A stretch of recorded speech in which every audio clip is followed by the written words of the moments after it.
새벽 예배를 하나님께 드리도록 하겠습니다. 다 같이 사도신경으로 신앙 고백을 드립니다. 전능하사 천지를 만드신 하나님 아버지를 내가 믿사오며 그 외아들 우리 주 예수 그리스도를 믿사오니 이는 성령으로 잉태하사 동정녀 마리아에게 나시고 본디오 빌라도에게 고난을 받으사 십자가에 못 박혀 죽으시고 장사한 지 사흘 만에 죽은 자 가운데서 다시 살아나시며 하늘에 오르사 전능하신 하나님 우편에 앉아 계시다가 저리로서 산자와 죽은 자를 심판하러 오시리라. 성령을 믿사오며 거룩한 공회와 성도가 서로 교통하는 것과 죄를 사하여 주시는 것과 몸이 다시 사는 것과 영원히 사는 것을 믿사옵나이다. 아멘. 찬송가 250장 구주의 십자가 보혈로 죄 씻음 받기를 원하네. 함께 찬양 드리시겠습니다.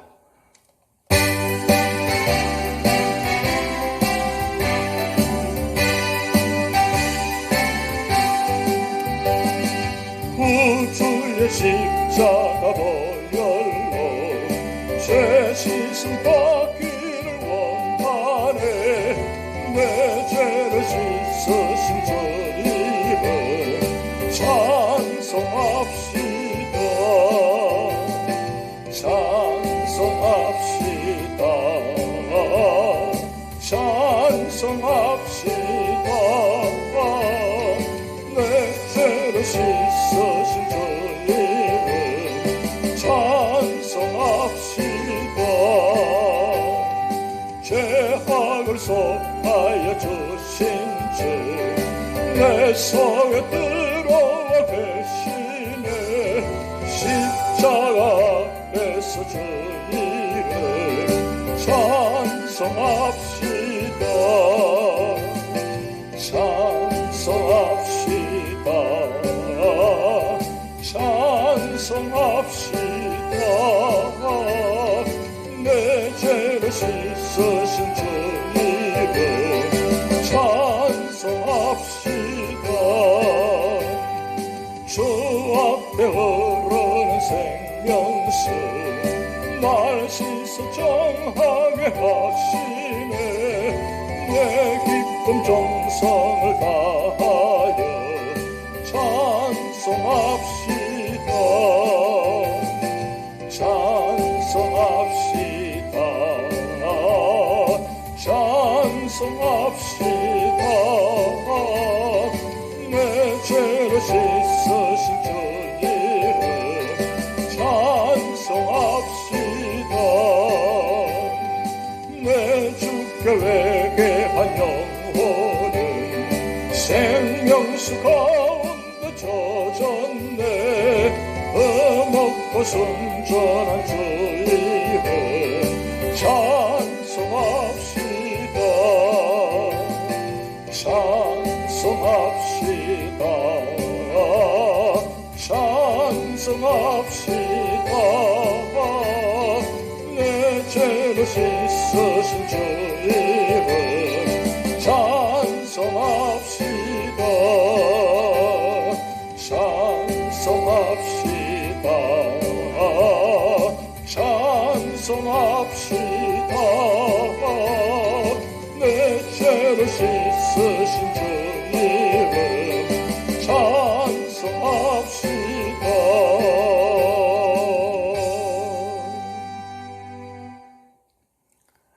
오늘 우리 교회에 주신 하나님 말씀은 출애굽기 27장입니다. 너는 조각목으로 길이가 5규빗, 너비가 5규빗의 제단을 만들되 네모 반듯하게 하며 높이는 3규빗으로 하고 그 네 모퉁이 위에 뿔을 만들되 그 뿔이 그것에 이어지게 하고 그 제단을 롯으로 싸고 죄를 담는 통과 부삽과 대야와 고기 갈고리와 불 옮기는 그릇을 만들되 제단의 그릇을 다 롯으로 만들지며 제단을 위하여 놋으로 그물을 만들고 그 위 네 모퉁이에 놋고리 넷을 만들고 그물은 제단 주위 가장자리 아래 곧 제단 절반에 오르게 할지며 또 그 제단을 위하여 쇠를 만들되 조각목으로 만들고 노소로 살찌며 제단 양쪽 고리에 그 쇠를 꿰어 제단을 매게 할지며 제단은 널판으로 속이 비게 만들되 산에서 내게 보인 대로 그들이 만들게 하라. 너는 성막의 뜰을 만들지니 남쪽을 향하여 뜰 남쪽에 너비가 100규빗의 세마포 휘장을 쳐서 그 한쪽을 당하게 할지니 그 기둥이 서물이며 그 받침 서물은 노소로 하고 그 기둥의 갈고리와 가름대는 은으로 할지며 그 북쪽에도 너비가 100규빗의 포장을 치되 그 기둥이 서물이며 그 기둥의 받침 서물은 노소로 하고 그 기둥의 갈고리와 가름대는 은으로 할지며 뜰의 옆 곧 서쪽에 너비 50규빗의 포장을 치되 그 기둥이 열이요 받침이 열이며 동쪽을 향하여 뜰 동쪽의 너비도 50규빗이 될지며 문 이쪽을 위하여 포장이 15규빗이며 그 기둥이 셋이요 받침이 셋이요 문 저쪽을 위하여도 포장이 15규빗이며 그 기둥이 셋이요 받침이 셋이며 뜰 문을 위하여는 청색, 자색, 홍색 실과 가늘게 꼰 배실로 수놓아 짠 20규빗의 휘장이 있게 할지니 그 기둥이 넷이요 받침이 넷이며 뜰 주위 모든 기둥의 가름대와 갈고리는 은이요 그 받침은 노시며 뜰의 길이는 100규빗이요 너비는 50규빗이요 세마포 휘장의 높이는 5규빗이요 그 받침은 노시며 성막에서 쓰는 모든 기구와 그 말뚝과 뜰의 포장 말뚝을 다 노스로 할지니라. 너는 또 이스라엘 자손에게 명령하여 감나무로 짠 순수한 기름을 등불을 위하여 내게로 가져오게 하고 끊이지 않게 등불을 켜되 아론과 그의 아들들로 회막안 정곡의 앞 휘장 밖에서 저녁부터 아침까지 항상 여호와 앞에 그 등불을 보살피게 하라. 이는 이스라엘 자손이 대대로 지킬 규례이니라. 아멘.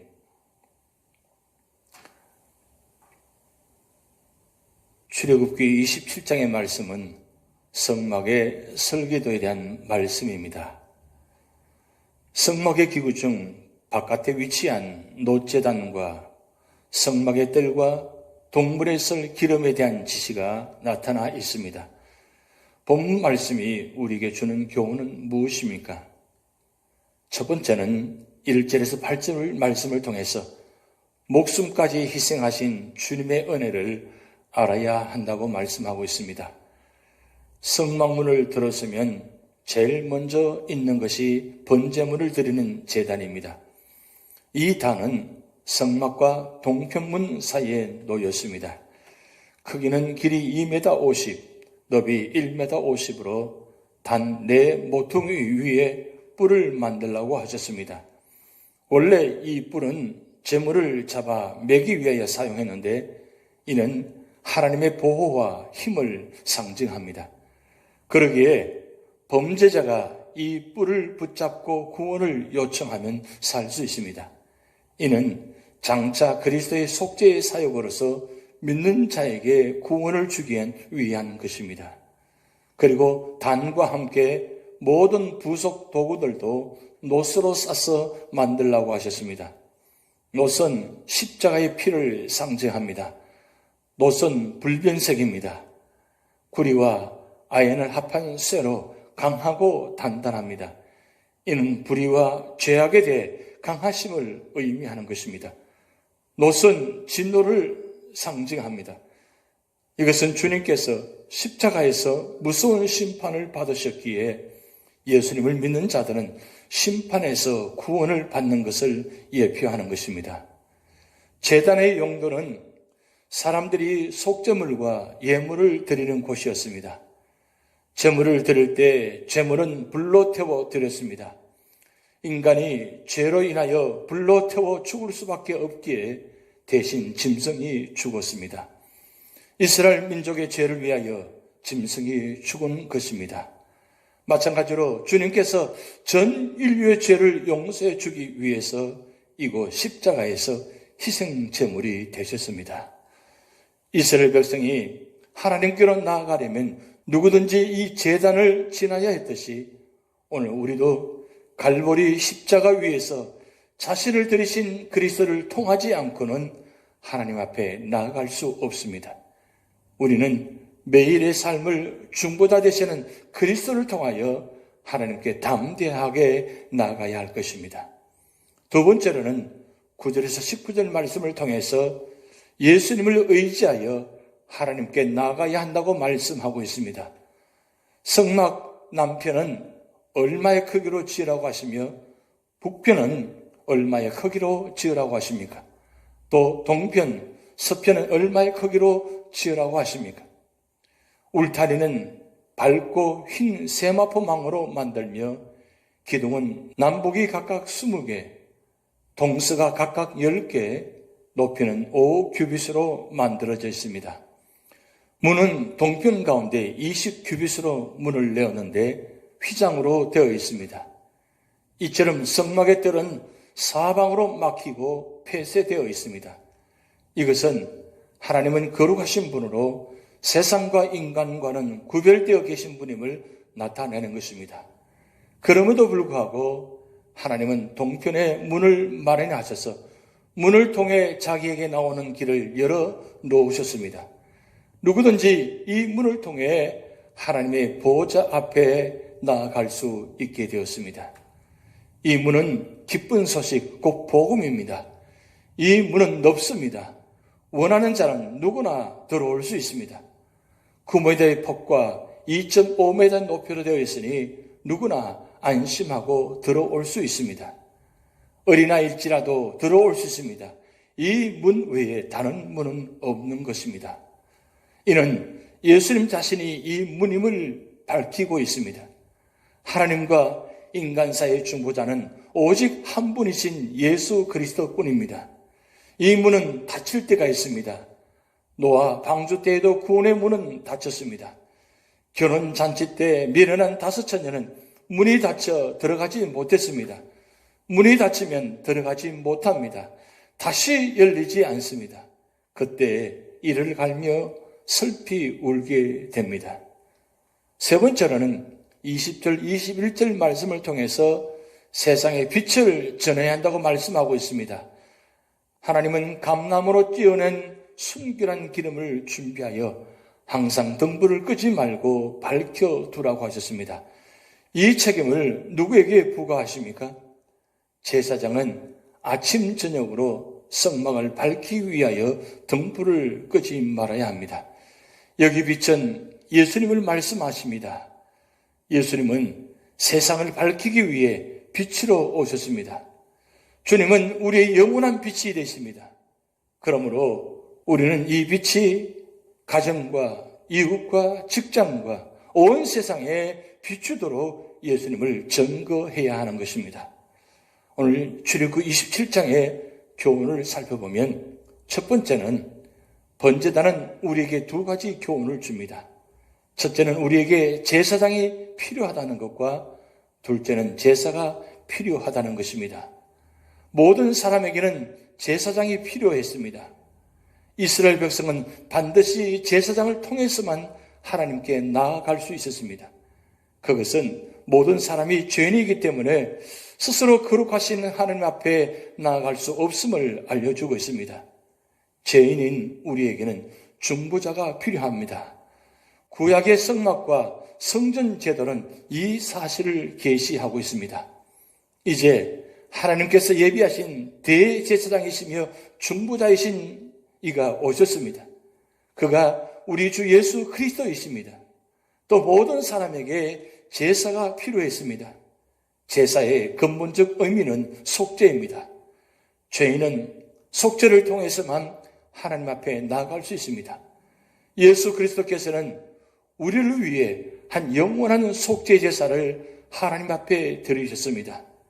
우리는 예수 그리스도께서 자신을 영원한 속죄 제물로 드리신 우리의 영원한 대제사장이심을 하나님께 감사하며 또 그를 믿음으로 죄사함과 의롭다 하심을 얻는 것을 알고 속죄 신앙을 굳게 지켜나가야 할 것입니다. 두 번째는 성막들도 우리에게 교훈을 주고 있습니다. 성막들은 하나님을 경외하며 섬기는 자들이 모여 하나님께 예배하는 장소이었습니다. 그것은 이스라엘의 공적인 예배 장소이었습니다. 하나님께서는 이스라엘 백성이 시시때때로 성막들에 나와 하나님을 섬기기를 원하셨습니다. 성막들은 우리에게 공적 예배의 필요성을 교훈하고 있습니다. 성막들은 교회의 공적 집회 장소인 것입니다. 우리는 하나님을 섬기는 개인적 경건 시간과 더불어 공예배가 필요한 것입니다. 우리는 그 모임을 귀중히 여겨야 합니다. 신약 성도들이 공예배를 드리는 것은 하나님의 뜻입니다. 그것은 구원받는 자들에게 유익하기 때문인 것입니다. 그러므로 히브리서 저자는 히브리서 10장 24절 25절 말씀을 통해서 서로 돌아보아 사랑과 선행을 격려하며 모이기를 피하는 어떤 사람들의 습관과 같이 하지 말고 오직 권하여 그날이 가까움을 볼수록 더욱 그리하자고 권면하고 있습니다. 또한 성경은 초대 예루살렘 교회가 사도들의 가르침을 받아 서로 교제하며 떡을 떼며 기도하기를 점려 힘썼고 또 날마다 마음을 같이하여 성전에 모이기를 힘썼다고 증거하고 있습니다. 하나님을 믿고 섬기는 자들, 곧 하나님의 보내신 구주 예수 그리스도를 감사히 받고 믿음으로 죄사함과 의롭다 합심을 얻고 구원과 영생을 얻은 모든 성도들은 하나님의 뜻과 성경의 교훈대로 모이기를 힘써야 합니다. 우리는 그들은 일주일에 교회에 한두 번 나오는 것으로 만족해서는 안 됩니다. 우리는 더 많은 시간 모이지 못하는 것을 안타깝게 여겨야 하는 것입니다. 우리는 할 수 있는 대로 더욱 많이 모여 말씀을 배우고 복습하고 기도하고 교제하며 하나님의 일을 받들어야 할 것입니다. 세 번째는 본장 마지막에 기록된 등불의 관리에 대한 명령도 우리에게 교훈을 주고 있습니다. 구약의 제사장들은 성막의 등불을 잘 관리하여 끊임없이 켜야 했습니다. 등대와 그 등불은 예수 그리스도의 빛 되심과 또 하나님의 말씀과 성령의 빛 되심을 상징하는 것입니다. 주 예수님께서는 그가 친히 말씀하신 대로 참 빛으로 세상에 오셨습니다. 또 하나님의 말씀은 우리 발의 등이요 우리 길의 빛이라고 말씀하고 있습니다. 또 요한은 환상 중에 하나님의 보호자 앞에 7 등불을 켠 것을 보았는데 그것은 하나님의 7 영을 가리켰다고 말씀하고 있습니다. 이와 같이 등불은 예수 그리스도의 말씀과 성령을 상징하는 것입니다. 오늘날 우리는 하나님을 섬길 때 구약 제사장들이 성소에서 등불을 끊임없이 켜고 지켰듯이 항상 빛 대신 예수 그리스도를 믿고 오직 성경 말씀의 교훈과 성령의 감동으로 섬겨야 할 것입니다. 오늘도 하나님께서 우리 제단을 통해서 빛 대신 예수님께서 오셔서 우리 모든 삶의 자리를 구속으로 인도하셨습니다. 그 빛 대신 주님 바라보며 주님 의지하며 언제나 말씀의 자리에 있게 하시고 무엇보다도 우리 모든 삶의 자리가 언제나 예배의 자리가 될 수 있도록 그래서 예배를 통해서 하나님 은혜를 받고 축복받는 모든 성도들이 되시기를 주님의 이름으로 축복드립니다. 기도하시겠습니다. 하나님 아버지, 성막을 허락하시고 또한 성막을 통해서 하나님을 만날 수 있는 은혜를 주시고 또한 하나님 만남으로 모든 죄를 용서받을 수 있는 길을 열어주심을 감사드립니다. 특별히 신약시대에 우리 살아가는 우리 모든 죄 성도들은 예수 그리스도의 십자가의 죽음으로 주님 앞에 나아갈 수 있는 길을 열어주심을 감사드리며 언제나 예수 그리스도를 바라보며 예수 그리스도를 통하여 하나님을 만날 수 있는 믿음의 자리가 되게 하여 주시옵소서. 하나님을 만날 수 있는 성전을 허락하셔서 이 성전을 통해서 하나님을 만날 수 있는 은혜 주심을 감사드립니다. 하나님 아버지, 오늘도 우리는 언제나 이 성전을 통해서 은혜 받게 하시고, 성전을 통해서 하나님 만나게 하시고, 성전을 통해서 하나님 말씀 듣게 하시고, 성전을 통해서 능력 받아서 이 세상 속에서 아버지 하나님 빛과 소금의 사명을 감당하는 믿음의 사람 되도록 인도하여 주시옵소서. 이 마지막 때에 우리 제단이 하나님의 구원의 등불이 되어서 모든 죽은 영혼들을 살리는 구원의 방주가 되게 하여 주시옵소서. 이 제단에 속한 모든 주의 성도들을 기억하여 주시고, 특별히 연락선 어른부터 어린아이들까지 영혼과 육신을 지켜주셔서 오늘도 믿음으로 승리하게 하시고, 우리 모든 삶의 자리마다 주님의 영광과 구원의 역사가 나타나도록 축복하여 주시옵소서. 오늘도 우리 삶을 전복적으로 주님께 맡겨오며 예수님의 이름으로 축복하며 기도하옵나이다. 아멘. 다 같이 주기도문을 하시겠습니다. 하늘에 계신 우리 아버지여, 이름이 거룩히 여김을 받으시오며 나라에 임하옵시며 뜻이 하늘에서 이룬 것 같이 땅에서도 이루어지이다. 오늘날 우리에게 일용할 양식을 주옵시고, 우리가 우리에게 죄지은 자를 사하여 준 것 같이 우리 죄를 사하여 주옵시고, 우리를 시험에 들게 하지 마옵시고 다만 악에서 구하옵소서. 대개 나라와 권세와 영광이 아버지께 영원히 있사옵나이다. 아멘.